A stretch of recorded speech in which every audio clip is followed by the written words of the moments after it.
જય હિન્દ મિત્રો। CC prelims 2024નું merit list ગુરુવારના દિવસે જાહેર કરવામાં આવ્યું હતું, જેની અંદર કટ ઓફ એટલું બધું ઊંચું રહ્યું હતું કે લગભગ તમામ લાયક ઉમેદવારો સાથે અન્યાય થયો તેવું જણાઈ રહ્યું છે અને તેના જ લીધે ઉમેદવારો પોતાની માંગણી લઈને જીએસએસબી બોર્ડમાં શુક્રવાર એટલે કે આજ રોજ ગયા હતા અને ત્યાંના સચિવ શ્રી હસમુખ પટેલ સાહેબ સાથે રૂબરૂ વાતચીત પણ કરી હતી। તો ત્યાં આગળ હસમુખ પટેલ સાહેબનો પ્રતિભાવ એટલે કે રિસ્પોન્સ પોઝિટિવ જોવા મળ્યો છે, એટલે કે આપણને તેમને સોમવાર સુધીનો સમય આપ્યો છે, તેમને આગળ આ વાતની માંગણી મૂકશે।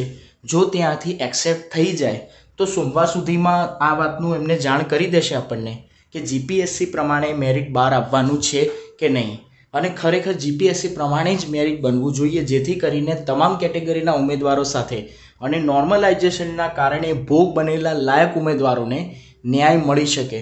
હવે જે છે સોમવારે ખબર પડશે, પરંતુ હાલ તો જે સચિવશ્રી સાહેબ છે તેમનો રિસ્પોન્સ તો પોઝિટિવ છે, પણ હાયર ઓથોરિટી તરફથી તેમને અનુમતિ નથી મળી। આપણને સૌને માહિતી આપતા પત્રકાર હિરેનભાઈની ટ્વીટ પરથી પણ તે જણાઈ આવે છે કે તેમને 7 ગણાથી વધુ એટલે કે જીપીએસસી પ્રમાણે મેરિટ બનાવવા માંગતા હતા, પરંતુ હાયર ઓથોરિટી તરફથી તેમને અનુમતિ મળી નથી।